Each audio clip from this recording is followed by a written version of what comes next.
Man, you've got to love these title fights that are nearly even odds. We've got Sebastian Fundora, 22 wins, 1 loss, and 1 draw, defending his WBC super welterweight title against Tszyu, 25 wins and 2 losses. This is a rematch, and the first time these guys fought, it was very different circumstances. You had a surging Tszyu, who after winning all of his regional matches out in Australia, came to the US, had a less than impressive but still a win against Terrell Goucher, and then knocked off Tony Harrison by 9th round TKO, Carlos Ocampo via 1st round knockout, and then a competitive but then clear beatdown. It was pretty rough for Brian Mendoza. Decision win over Brian Mendoza. So Tszyu by this point is surging. He's saying, "What's my mother effing name?" after every emphatic win to further distance himself from the shadow of his dad, the great Tszyu. And with that surge, he actually kind of leapfrogged Sebastian Fundora, who had been putting in more serious work a little earlier than Tszyu. But Fundora for a while was kind of seen as a top 3 to 5 guy in the division. Jermell Charlo was becoming undisputed champion. Tszyu then wins a share of the 154-pound title. He won the WBO belt because Jermell Charlo was first inactive for a long time, recovering from a hand injury, and then eventually fought Canelo Alvarez way up at 168. So by doing that, Jermell Charlo dropped the WBO belt. Tszyu wins that. He basically stops waiting for Jermell Charlo, and again, he stayed busy with those fights against Tony Harrison, Carlos Ocampo, Brian Mendoza. And again, these were emphatic wins. So the reason why he was able to leapfrog Sebastian Fundora pretty much in those ring rankings was because Sebastian Fundora was beating a lot of pretty good fighters. He beat Sergio Garcia. He stopped Erickson Lubin. He wins a decision against Carlos Ocampo. Then he fights Brian Mendoza, and he's winning that fight until he gets knocked out in devastating fashion by a right hand, left hook combination, sent him flat on his back. I mean, imagine the towering inferno, 6'5", going timber on his back, and is basically just looking up. It's almost like he's paralyzed from the neck down. Now, there was a PBC card, and Tszyu was supposed to be fighting Keith Thurman.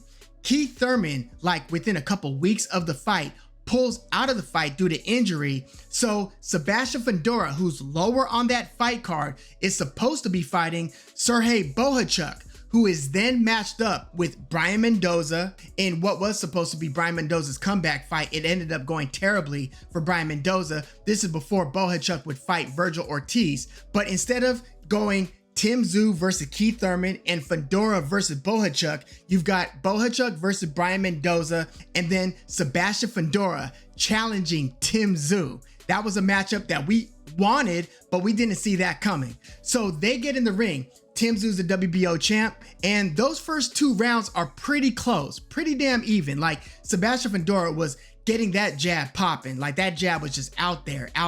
He was just touching him with it. Tszyu would slip a couple, but the jab was getting there. Tszyu, on the other hand, was kind of here, just looking at a lot of jabs, looking for his way to get in, and then would start timing these beautiful right hands that were hitting Sebastian Fundora pretty flush, to the point where in the second round, Sebastian Fundora's nose is a bloody mess. He's just leaking on his chest and stomach and shoulders from his nose. But at the sound of the bell that ends the second round, Tszyu kind of leans his head in. Sebastian Fundora, in a defensive posture, he didn't stick the elbow out there, but in a defensive posture, has his hand here, which means his elbow is here. Since he's 6'5" and Tszyu is 5'9", that head that Tszyu is leaning forward with comes in direct contact with Sebastian Fundora's forearm/elbow, immediately opens a cut to the top of Tszyu's head. So you've got Sebastian Fundora leaking from the nose, but then you've got Tszyu with this bloody mask because of a cut that just opened via elbow to the top of his head. And then they come back out for the third round, and you could instantly tell Tszyu starts getting hit with punches that weren't landing before. He's having trouble seeing. His face is just a bloody mask, and you even start seeing him get back up with punches where you're wondering, I was wondering, damn, is he about to get stopped here? So he makes it out of the round. It's the third round that he makes it out of. He goes back to his corner, and this is where Tszyu's corner has caught a lot of flack. If they would have said, that's it, he can't continue with this nasty cut that was caused by an arm, an elbow, or forearm, he can't continue. Tszyu would have retained his title. He wouldn't have gone on to pretty much take a lot of punishment through the rest of the fight. I mean, don't get me wrong, it was a competitive, action-packed fight going forward, but you had Tszyu, in my view, so compromised by that cut. I mean, just not only the cut itself and the blood leaking into the eyes, just messing up his vision, because Fundora's cut was from the nose down. Tszyu's is all here. So not only could he not see as well, but with the amount of blood that he was losing, I was wondering, like, is this dude about to get lightheaded? But the fight continues.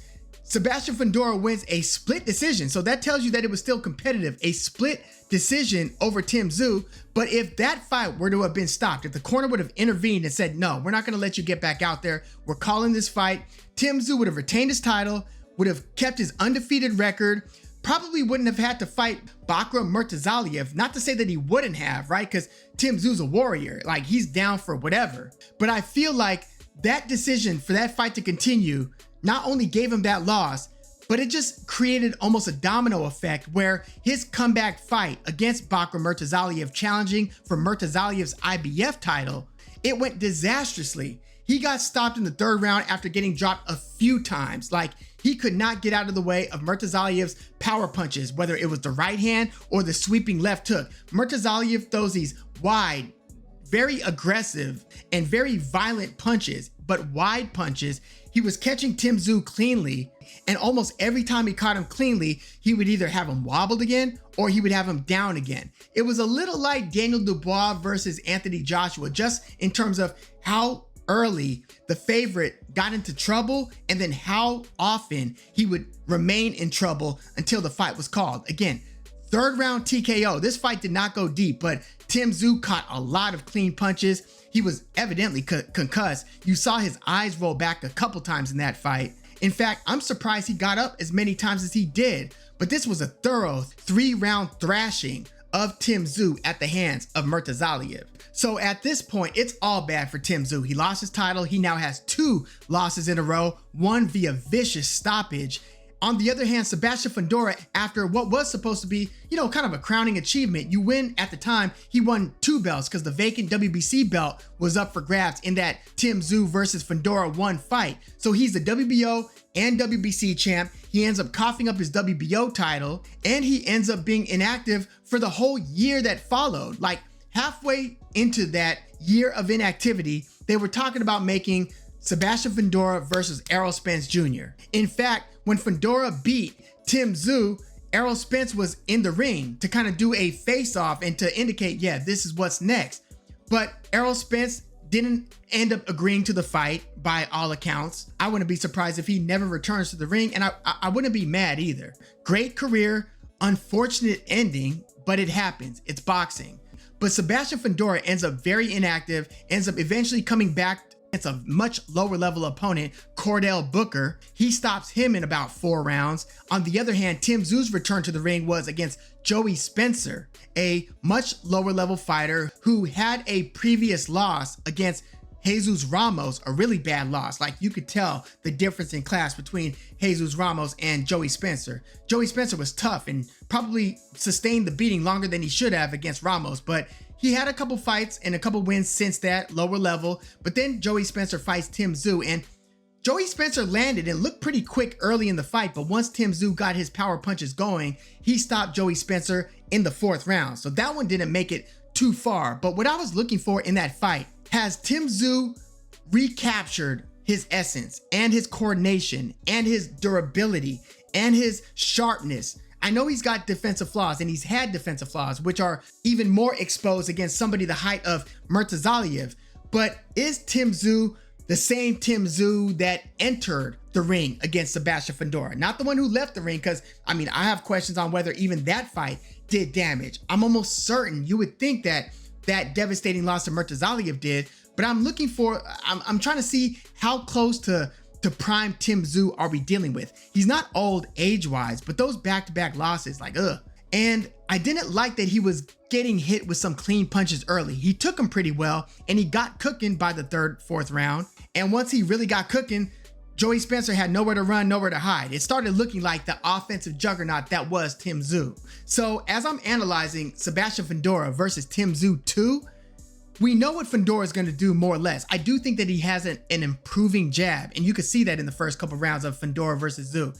It turned into a brawl after that second round cut to Tszyu. They were both bloody. Tszyu, again, couldn't see, so they just ended up winging it, really. And Sebastian Fundora was mostly getting the better of it, throwing more punches. And again, Tszyu couldn't really see that well, seemingly. But I'm wondering, how much has Tszyu cleaned up his defense? Because he pulls straight back.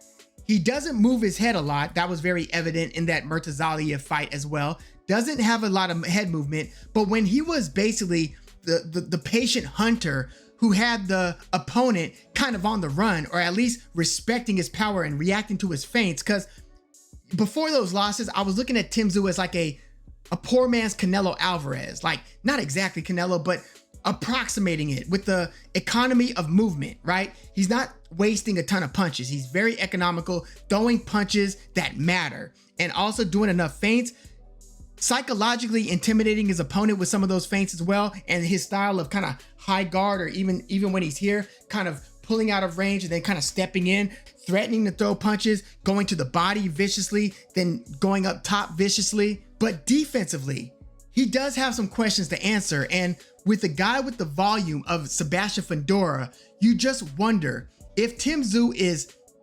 20% less durable than he was, with 20% less of a chin, or 15% less coordination. I just don't see how that goes well against Sebastian Fundora, given Sebastian Fundora's high volume style. Like, I could see this rematch looking like Hamza Shiraz stopping Edgar Berlanga, to where Tszyu is a threat. He throws hard. And again, in that first fight, he was really catching Fundora with those right hands, well-timed right hands. And to be fair, he caught Fundora a lot throughout the fight. But I could just see if Tszyu is even a little bit chinny or a little bit unsure of how he's going to handle the big shots, I could see Fundora, who likes to, he'll jab, for some time, but the fight will almost inevitably devolve into a more phone booth style fight where Sebastian Fundora starts giving up his height, is more so fighting in close range, shortening his punches, looking for a lot of uppercuts, some straight rights, but a lot of hooks with both hands. And he's a southpaw as well. So I really meant straight lefts when he's letting the straight go. But he does have a nice right jab. Again, it's evolving. But as the distance shortens, yes, that does give Tszyu more opportunity to do damage, but I think that Tszyu actually does his best work in mid-range more so than close range. But Sebastian Fundora could go from mid-range to close range very easily, and he can make mid-range look like close range because of the way he throws his punches, given his 80-inch reach and 6'5" height.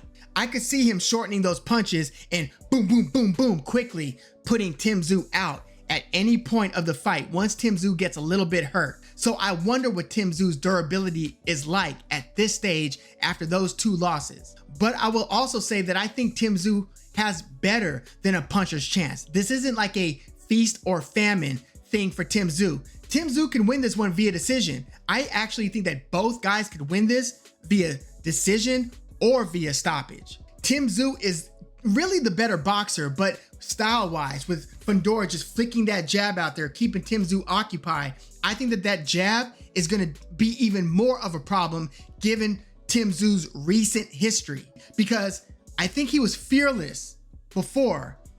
I don't think he's fearless now. And I think that to beat a guy like Fundora, you've got to have some fearlessness in you. So I'm actually going to err on the side of Tszyu having some success. I think he's going to land some big, meaningful shots. And, when he was landing that well-timed right hand, Fundora was taking it well. Now, there's a chance, that Tszyu can hurt Fundora with one of those, and then it could look maybe like Brian Mendoza putting Fundora away.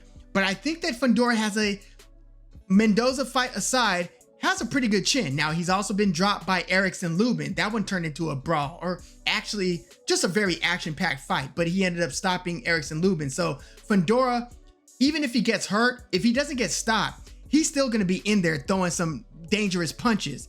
So I could see this one becoming a very fun fight. Like, I think that this is going to be a high action fight. And I think that Tszyu is going to have some success, but I think that at some point, Fundora is going to hurt Tszyu.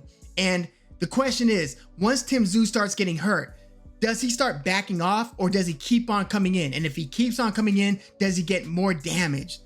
I hate to say, I don't see Tszyu reacting any other way than to continue trying to come in and do damage even when he is hurt. It's similar to how he was in the Murtazaliev fight. Look at when he first gets dropped and is desperate against Murtazaliev. He just starts launching even more right hands. This is going to be a fun fight. I'm actually going to go with Sebastian Fundora via stoppage over Tszyu. I hate to say it because I've really enjoyed the rise of Tszyu, and I've enjoyed watching him kind of build his stature. I remember waking up, like, you know how you have to wake up really early to catch like Naya Inoue's fights, most of them? I was doing the same thing with Tszyu's fights when he was fighting like Jeff Horn and different guys like that, Dennis Hogan. I really enjoyed watching Tszyu rise to becoming a belt holder and a champion who's defended successfully multiple times. But again, this is boxing. Unfortunately, I can't trust that he is 100% the guy who beat Brian Mendoza, who beat Tony Harrison, who got in the ring with Sebastian Fundora. Whereas I can trust Sebastian Fundora to do what Sebastian Fundora does. Now we'll see, maybe Tszyu did make the requisite adjustments to stay out of the way of, not only the jab hand, because the problem with Sebastian Fundora throwing that jab, that right jab, is that you don't know when the left is coming. But Tszyu hopefully isn't going to be a bloody mask this time around. So maybe he has even more success in the first few rounds. Maybe he hurts or even drops Fundora. I just think that the higher likelihood is, however this shakes out in the first few rounds, that unless Fundora gets his lights put out, which again is possible, Fundora in this firefight is gonna hurt Tszyu and eventually stop Tszyu because of how Tszyu reacts to getting hit. And if he's not 100% durable and doesn't have his chin and all that, Sebastian Fundora just throws too many punches. Like, some guys do go the distance. Sergio Garcia, hell, Carlos Ocampo, who got knocked out in the first round against Tszyu, went the distance against Fundora. But I think that in this matchup, at this time, Fundora is gonna stop Tszyu, probably in the middle rounds, something like that. I hate to say it for the sake of Tszyu, but and I hope, I'm kind of pulling for Tszyu to return to form. I'm being transparent here. I kind of want Tszyu to win this fight, but I think Fundora is going to take it, and I think he's going to take this one via stoppage. But yeah, let me know your thoughts on this one in the comments. How do you see, this is one of the funnest divisions in boxing. You've got Virgil Ortiz, you've got Israel Madrimov. Jermell Charlo, I think, is going to return at some point. I doubt that Errol Spence is going to return at this point. And I don't think Terrence Crawford's ever going to return at 154. But you've got Bakram Murtazaliev. We've got Boots Ennis entering the mix. And I just read that they're probably about to make Bakram Murtazaliev versus Erickson Lubin. And then you've got Xander Zayas, who's about to fight for the vacant WBO title against Jorge Perez, who just beat Charles Conwell. And you also have Jesus Ramos in the mix. So this is a loaded division. You still have Brian Mendoza. So yeah, let me know your thoughts on all this in the comments. Like the video, subscribe to the channel if you are into the fight talk. I'm Woog. Thanks for tuning in.